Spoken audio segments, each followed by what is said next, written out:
Hello. Oh, froggy throat. Welcome to day 30 of Living from Your Heart in a 3D world. So I'm Susie. It's a Susie Unshaped. Whoa, don't do that. I just put my foot on the accelerator. I've got the car on because the aircon's on because it's actually really warm today. Anyway, I mean, that's a sign. Maybe just be careful how quickly your life is going to accelerate once you start living from your heart and not trying to figure it out with your head. Like literally, I just stood on the accelerator. Lucky I had the park brake on because who knows where we might have ended up.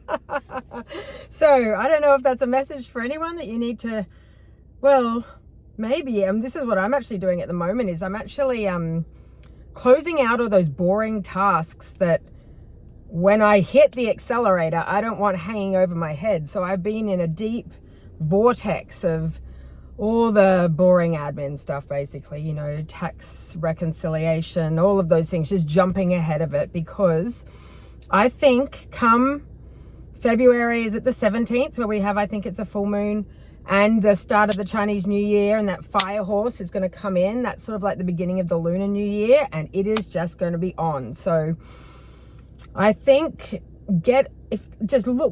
think of the most boring tasks that you don't want to be doing once your life takes off and accelerates into this new amazing, like heart fulfilled, like joyous, blissful excitement. So I did notice today I was hyper focused in doing this and like, it's like boring, but I thought, okay, I was actually like, what energy am I doing this from? Am I doing this from a victim? But it actually felt like I was really aligned in the doing of it because I was doing it from a really aligned place, that I was sort of moving this out of the way to create space so that when this amazing life that I've manifested, that I am manifesting, that I put on order arrives, I've got nothing to there's nothing in the way. Like there's nothing to clog up the space. So if you're new here, I highly suggest watching days 1 through 29 because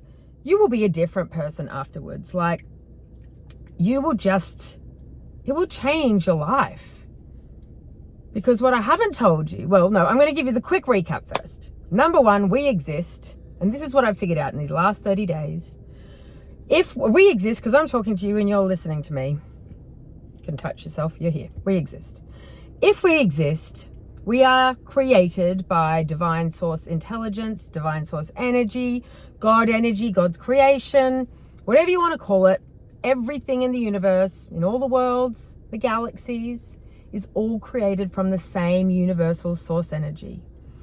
And we are all connected by that same source energy. So we have access to infinites, just literally infinite of whatever you can imagine.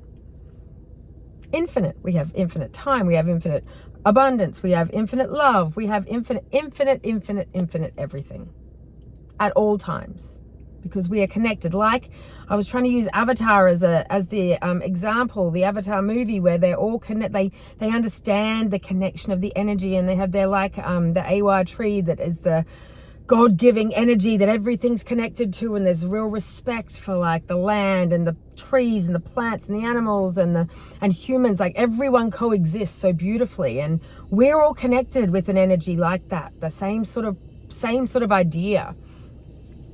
And so then once I realized that it's these realizations that's breaking through this veil of illusion, the 3D veil of illusion that we chose to put up in front of ourselves. And every time you can remember who you truly are, that is like a glimpse through the illusion or the matrix or the projected reality you've created.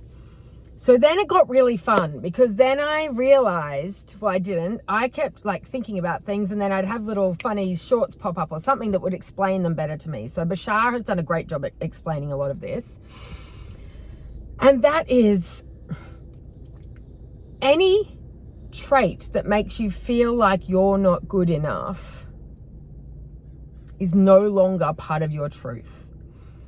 They have been there to keep us under the illusion and to keep us small and to keep us from remembering who we truly are. So now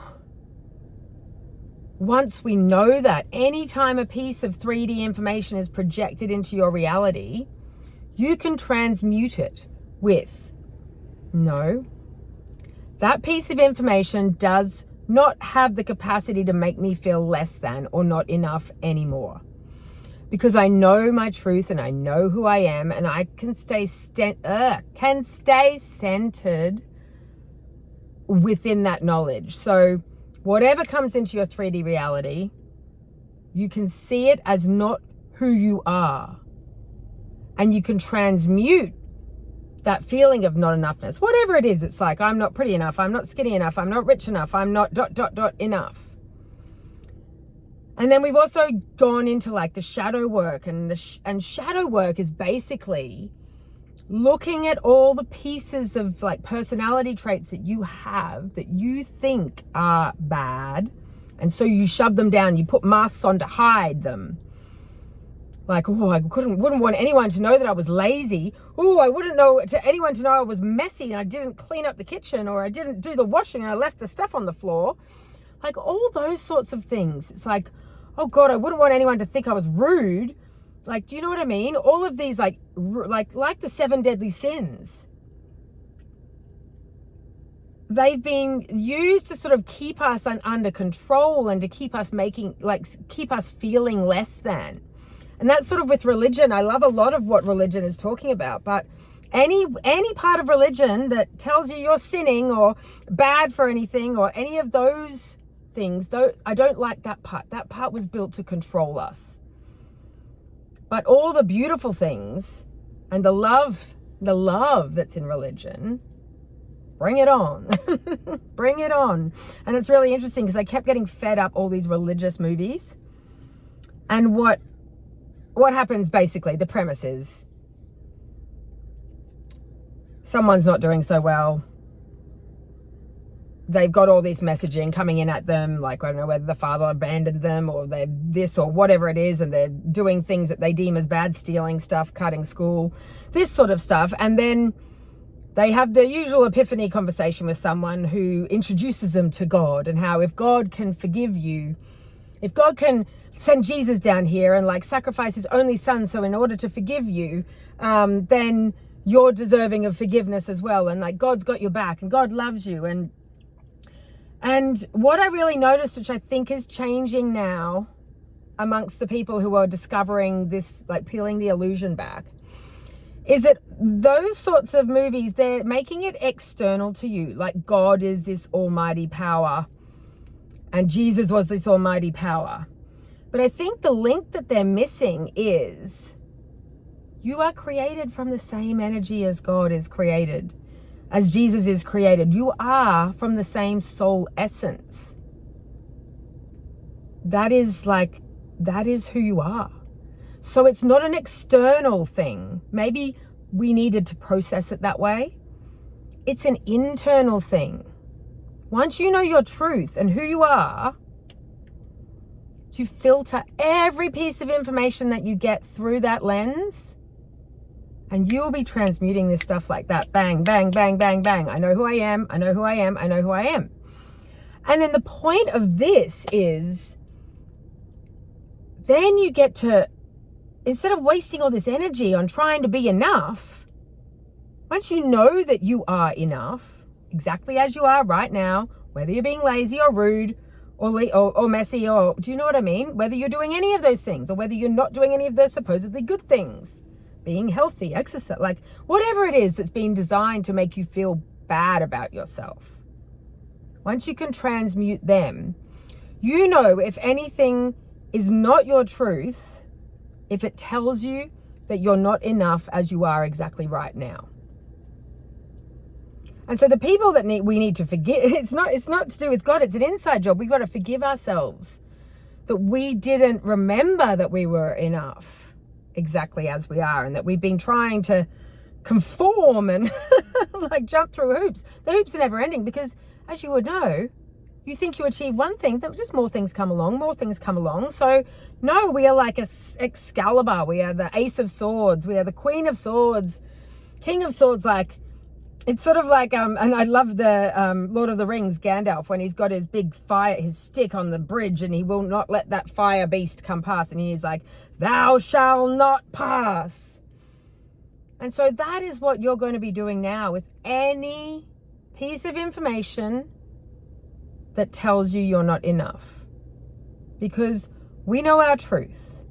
And our truth is we are enough just as is, because we are universal source intelligence, God's creation, source energy. Like that is what our soul essence is. Once you remember that, you can transmute it, and then we get to have the fun part. And the fun part is then creating a reality that we love and that we want, because we've come to like Earth in these human bodies eons and eons of times. We've been here to embody the experiences of the conceptualized. Like in source energy, you're formless, so you can't experience like the physicality of joy and sadness and pain and peace and calm and anger. And we've been doing that for lifetimes, and this is it. We're done. We have graduated. You do not need, we have embodied all of those experiences. And now you get to choose whatever experience you want to, because we are a divine soul that has chosen to come into these human bodies so we can experience life as a human. Like we can feel the sun on our face. We can hear, like, do you know what I mean? Like the angels, like Nicolas Cage in City of Angels. I've used him constantly as a reference. Like he gives up his angel powers so he can come down. He's so mesmerized by Meg Ryan. But how he doesn't know what a pear tastes like, so he has to ask her. She still doesn't know he's an angel at this point, so he sort of fumbles and said, well, I don't know what it tastes like to you. But in that realm, in the energetic realm, we can't taste what a pear tastes like as a human. Like we don't have bodies up there. That's why we're down here, to experience all of the amazingness that a human body can experience. So this is your time now. Now we're not wasting our time with all of the stuff that make us not enough, and we know who we are. Now we get to create it. Create whatever movie you want to play. And I've used the restaurant analogy. It's like, I know who I am. I've put in my order with the chef, which is creation, manifestation, the energetic alignment. And I love being at this restaurant. I don't want the meal to come out too soon because I'm having fun talking with my friends and I'm enjoying the ambience and the decor. But I know I've ordered it. And now I'm just going to enjoy myself because I know what's coming. And we have to make sure that we don't try and put conditions on how things come, because then you limit yourself to what way they can come. You want to manifest feelings. You want to manifest the feeling of it, and then it doesn't matter what delivery system the universe uses to achieve the feeling. And the trick is, you've already got that feeling inside of you now, because we know who we are. So we know we have infinite abundance, infinite joy, infinite relief, infinite peace available to us right now in this now moment. So you can do things like, I talked about gratitude and how you sometimes have to take it back to basics. Like if you're having a really bad day, you're probably not going to be sitting in your 10 out of 10 like, love life, this is so amazing, the tree's amazing, the sun's amazing, the birds are beautiful. So just start smaller. Like if you're having a really bad day, well, it's like just start really small. Like, oh my gosh, thank my lungs for breathing without me needing to ask them to. Thank my blood and my heart for pumping my blood around my body so I can still be here without me needing to do anything. Like, start at the beginning. Like, start wherever you're at. Don't fake. We're not faking where we're at. We're not doing any of this toxic positivity, spiritual bypassing. You're at a 3 out of 10. Aim for a 3.1 out of 10. If you can get there, try a 3.2. Try a 3.3. And then slowly over time, you'll learn when you get hit with something that drops you down, how to find your way out of it. It's just reach for the next better thought It doesn't have to be a 10 out of 10 thought. It can, or appreciation. It can be a 0.1 of wherever you're already at. Just slowly climb your way back up.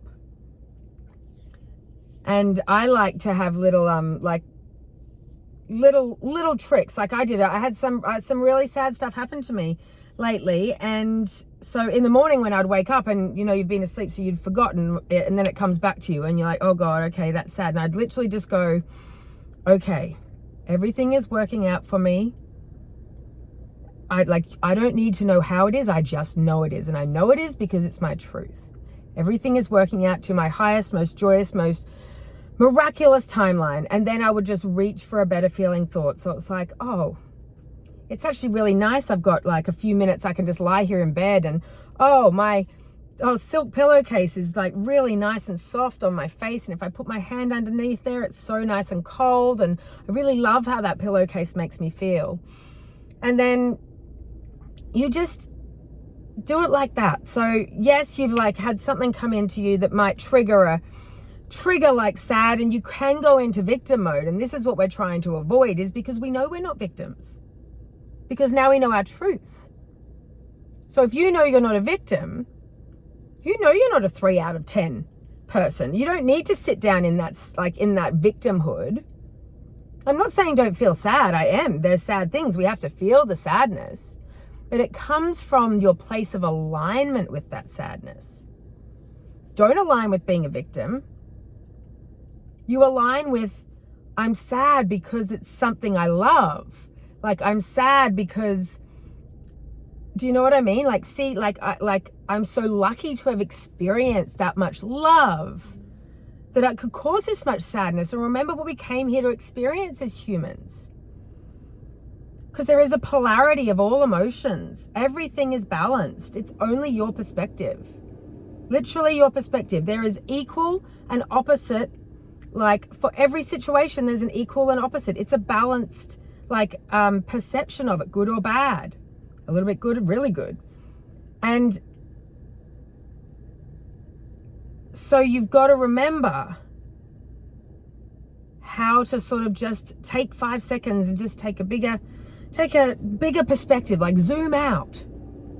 Like I'll always remember this movie, and he was a coach on grief or something. Anyway, he brings them all down. They're like in New York City or something, and he gets them to walk across a busy street, and there's cars and there's traffic and people are beeping and horns and there's trucks and everything's crazy and mad down in the traffic.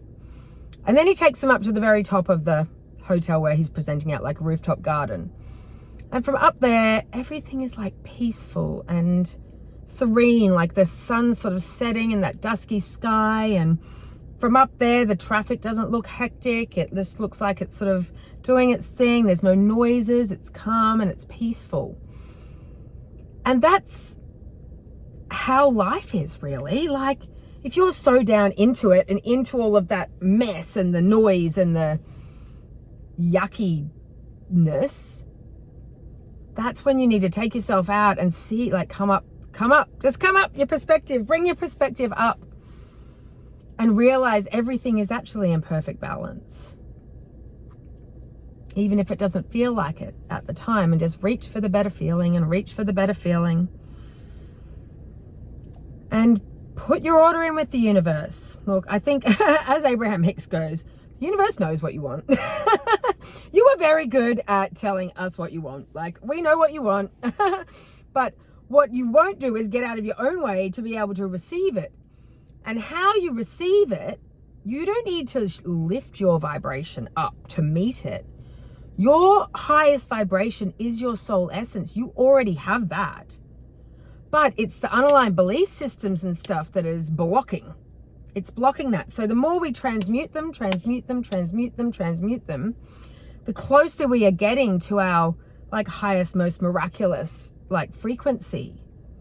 And that's when you'll tune your life channel. It's like having 10 cable subscriptions with like, I don't know, however many options on each, thousands of options on each.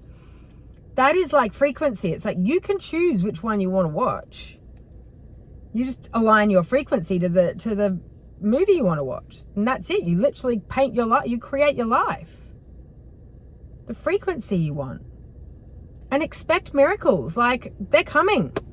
That's why I said get your boring stuff done, because the miracles are coming. Because once you do this, if you've done till day this, well, that's what I hadn't even told you yet. Day 30 was when my big thing aligned and came in. And I am still shocked by it. Like, I know they say that you will never guess, like, be open to the universe delivering it to you. It could not have come wrapped in a better present, bow, gift bag, whatever. Like, you cannot even imagine. Like, I could not have, in my wildest dreams, ever figured out what this was going to be. Ever, ever, ever. But I knew who I was.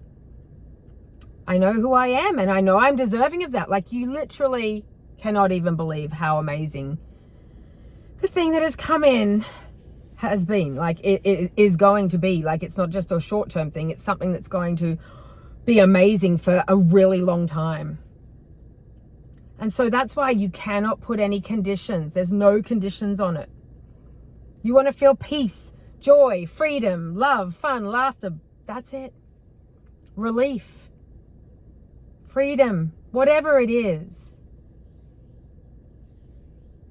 Like, don't put conditions on how it comes, because otherwise you're limiting yourself in it. Yeah. And so, yeah, just get little phrases. It's like, I would love, like, or if you need help, like, I need help with this. Universe, show me how amazing I am. Come on, show it to me, and expect it to come. It's like, I know who I am. Show me. Show me how amazing I am. Angels, I need help. Show me how amazing I am. Show me how miraculous this can be. Like, find little phrases. I think I was using that in the mornings too. It's like, how miraculous can this day get? Like, show me what surprises you've got for me. What magical surprises do you have in store for me today, for this day? Like, just get little phrases like that and just start expecting it to happen. If you've just new, go back, do days 1 through 30, because, well, it is day 32, but yep, that's okay.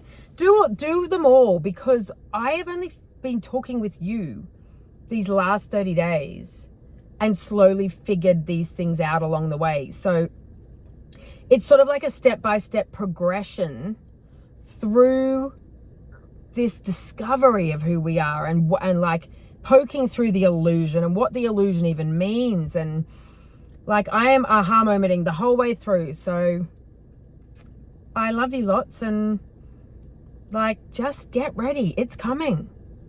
When you know your truth, you just get ready to expect it, because you can transmute all those frequencies that are blocking it. They're called lower frequencies. But all they are is the I'm not enough frequencies. And so now whenever a 3D piece of information comes in, you can say, I know that doesn't mean I'm not enough. I know that piece of information doesn't mean I'm not enough. And then you can even say, okay, angels, show me this. Show me how amazing I am. Show me how enough I am. And then get ready to receive. And how you do that is, like I said, you've already put your order in with the chef. Just enjoy the restaurant, which is life. Just enjoy life. Choose a better feeling if you need help to get back up there, and get ready and expect it to come. And it will knock your socks off. Will blow your mind. So, love you. Bye.